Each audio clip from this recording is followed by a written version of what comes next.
नमस्कार साथियों, daily current affair show में आप सभी का बहुत बहुत स्वागत है। आज 5 सितंबर 2025 की तारीख है। आज का करंट अफेयर और उसका स्टैटिक जीके इस वीडियो क्लास में हम लोग पढ़ा जाएगा। साथियों, 5 सितंबर राष्ट्रीय शिक्षक दिवस भी है। राष्ट्रीय शिक्षक दिवस की बहुत बहुत शुभकामनाएं आप सभी को। आइए जल्दी से आज का करंट अफेयर पढ़ लेते हैं। पहला करंट अफेयर है, प्रत्येक वर्ष किस तिथि को गगनचुंबी इमारत दिवस मनाया जाता है? उत्तर हमारा होगा बी। 3 सितंबर को हर साल दुनिया भर में गगनचुंबी इमारत दिवस मनाया जाता है। क्यों मनाया जाता है तो देखिएगा, गगनचुंबी मतलब कि गगन को चूमने वाला इमारत। गगन को चूमने वाली इमारत यानी सबसे ज्यादा ऊंचाई वाले इमारतों की स्मृति में यह दिवस मनाया जाता है 3 सितंबर को। अच्छा, अगर पूछे कि गगनचुंबी इमारतों का जनक या फादर किसको कहते हैं तो उत्तर होगा Lewis H Sullivan. Louis H सुल्विन जी, इन्हीं का जन्मदिन जयंती है 3 सितंबर को। इसी उपलक्ष्य में हर साल गगनचुंबी इमारत दिवस 3 सितंबर को मनाया जाता है। Louis H Sullivan. Louis H Sullivan कहाँ के थे तो यूएसए देश के, अमेरिका देश के। दूसरा प्रश्न है, भारत का पहला 32 बिट प्रोसेसर विक्रम 3201 किन दो संस्थाओं ने मिलकर बनाया? उत्तर होगा ए, इसरो और एससीएल। इसरो संस्थान हमारे देश की और एससीएल सेमीकंडक्टर लिमिटेड, दोनों लोगों ने मिल करके विक्रम विक्रम नाम का एक प्रोसेसर बनाया जो हमारे भारत का प्रोसेसर है, स्वदेशी प्रोसेसर है, 32 बिट का प्रोसेसर है। डिटेल देखिएगा साथियों, मेड इन इंडिया प्रोडक्ट है ये विक्रम 3201। भारत का पहला made in India processor Vikram 3201 किसने बनाया तो इसरो के साथ मिलकर के सेमीकंडक्टर लेबोरेटरी जो मोहाली में स्थित है। सेमीकंडक्टर लेबोरेटरी मोहाली में स्थित है साथियों, पंजाब के मोहाली में।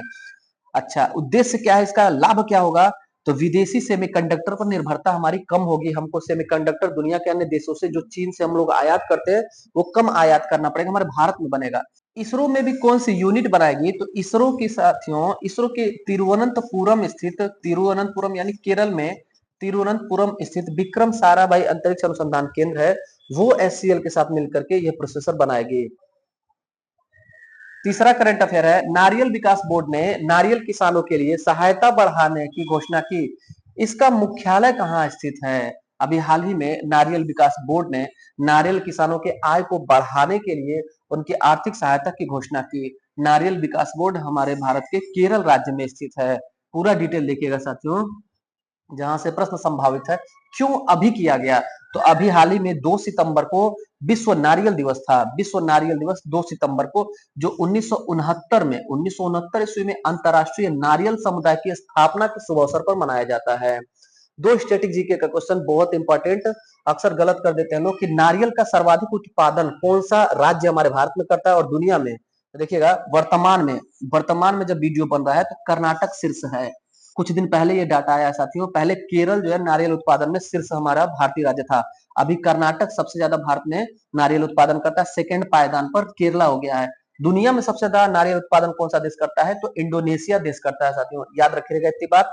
आगे बढ़ते हैं, अगला क्वेश्चन है, दीपक मित्तल को किस देश में भारतीय राजदूत नियुक्त किया गया है? उत्तर होगा बी, संयुक्त अरब अमीरात यानी यूएई। यूएई में हमारे भारत के राजदूत हैं दीपक मित्तल साहब। अभी हाल ही में केंद्र सरकार ने इनकी नियुक्ति की।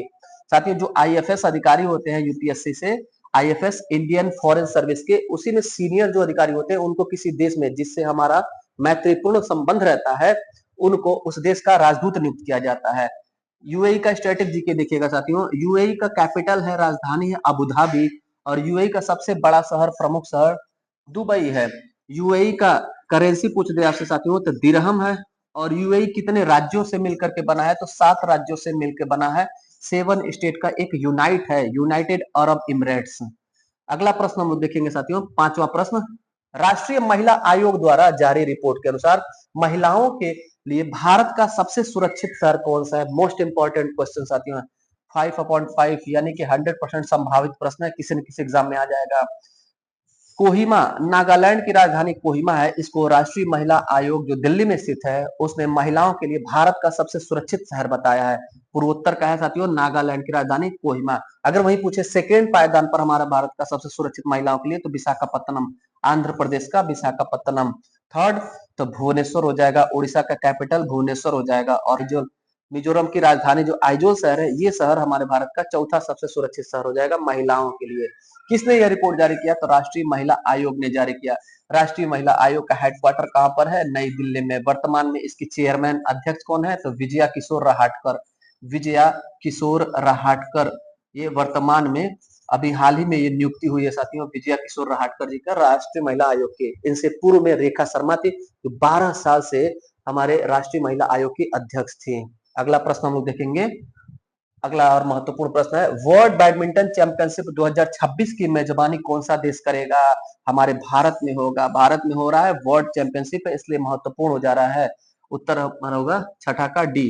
डिटेल देखिएगा, भारत में भी कहाँ होगा वर्ल्ड बैडमिंटन चैंपियनशिप 2026? तो नई दिल्ली में होगा। क्या हमारे भारत में पहले भी हुआ है? हाँ हुआ है, हमारे भारत में हैदराबाद में सन 2009 में वर्ल्ड बैडमिंटन चैंपियनशिप हुआ है।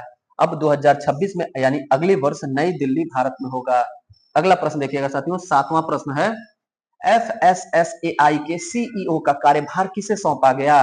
उत्तर हो जाएगा ए, रंजीत पुनहानी जी को। रंजीत पुनहानी जी को एफएसएसएआई का सीईओ नियुक्त किया गया है। क्या पूरा स्ट्रेटेजी के देखिएगा, यह एक संगठन है साथियों, भारतीय खाद्य सुरक्षा एवं मानक प्राधिकरण इसका फुल फॉर्म होता है। भारतीय खाद्य सुरक्षा एवं मानक प्राधिकरण, और इसका फुल फॉर्म अगर हम देखेंगे तो food safety standard authority of India. Food safety standard authority of India यानी भारतीय खाद्य सुरक्षा एवं मानक प्राधिकरण, जो नई दिल्ली में स्थित है। यह 2006 के अधिनियम से बना था। एफएसएसआई एक्ट कब आया? 2006 में। इसकी स्थापना कब हुई? इस संस्थान की स्थापना तो 5 सितंबर सन 2008 को हुई थी। इसका हेडक्वार्टर कहां पर है? तो नई दिल्ली में इसका हेडक्वार्टर है। अगला महत्वपूर्ण प्रश्न देखिएगा, आठवां प्रश्न पूछा गया है, किस देश के छात्रों के लिए भारत ने 2025-26 के लिए 1000 छात्रवृत्ति, 1000 रुपया नहीं साथियों, 1000 छात्रवृत्ति की पेशकश की? तो उत्तर हो जाएगा अफगानिस्तान। अफगानिस्तान के जो छात्र हैं हमारे भारत में पढ़ना चाहते हैं, तो उनको स्कॉलरशिप दी जाएगी। कितने स्टूडेंट्स को दी जाएगी? तो 1000 स्टूडेंट्स को ई छात्रवृत्ति दी जाएगी, ई स्कॉलरशिप दी जाएगी। अफगानिस्तान, अफगानिस्तान के बारे में याद रखेगा, अफगानिस्तान का स्ट्रेटेजी के, अफगानिस्तान की राजधानी है काबुल, और अफगानिस्तान में कुछ समय पहले सत्ता परिवर्तन हुआ है। यहाँ पर साथियों तालिबान का शासन है, और अफगानिस्तान के संसद का नाम परीक्षा पूछता है, तो अफगानिस्तान के संसद का नाम है शोरा। अगला प्रश्न देखिएगा, नौवां प्रश्न साथियों, अभ्यास मैत्री किन देशों के मध्य होता है? भारत और थाईलैंड के मध्य हर साल अभ्यास मैत्री होता है। मैत्री साथियों, टी से थाईलैंड, भारत और थाईलैंड के बीच अभ्यास मैत्री हर साल सैन्य अभ्यास होता है। इस बार यह कहाँ होगा? तो मेघालय में आयोजित होगा। कौवा संस्करण था? तो 14वां संस्करण था। अगला और अंतिम प्रश्न देखिएगा, आईसीसी ने 2025 में महिला क्रिकेट विश्व कप विजेता टीम को कितने रुपए का इनाम देने की घोषणा की? बहुत ज्यादा वृद्धि हुई है धनराशि में, इनाम की धनराशि में 39.55 करोड़ रुपए मिलेगा आईसीसी महिला क्रिकेट विश्व कप 2025 की विजेता टीम को। पूरा डिटेल देखिएगा साथियों। पूर्व में इससे 4 वर्ष पूर्व यानी 2022 में जो विश्व कप हुआ था महिला क्रिकेट विश्व कप, उसमें 11.65 करोड़ रुपए दिए गए थे। इसमें बहुत ज्यादा वृद्धि 39.55 करोड़ रुपए कर दी गई है। इतना अब धनराशि मिलेगा विजेता टीम को। कब होगा ये? तो ये होगा साथियों 30 सितंबर 2025 को। कहां पर होगा 2025 महिला क्रिकेट विश्व कप? तो भारत और श्रीलंका में संयुक्त रूप से यह आयोजित किया जाएगा। तो साथियों ये था आज का 10 महत्वपूर्ण करंट अफेयर। कैसा लगा आज का क्लास? फीडबैक जरूर दीजिएगा। जो साथी नए हैं, पहली बार चैनल पर विजिट कर रहे हैं, उन सभी का हृदय के गहराइयों से स्वागत है। अपने चैनल से जुड़ जाइएगा, चैनल को सब्सक्राइब कर लीजिएगा, और अपने चैनल के प्लेलिस्ट में आपको हिंदी, करंट अफेयर, जीएस, गर्व सीरीज का वीडियो मिलेगा। विजिट करिए, देखिए और अपना फीडबैक दीजिए। बाकी मिलते हैं अगली क्लास में, तब तक के लिए धन्यवाद।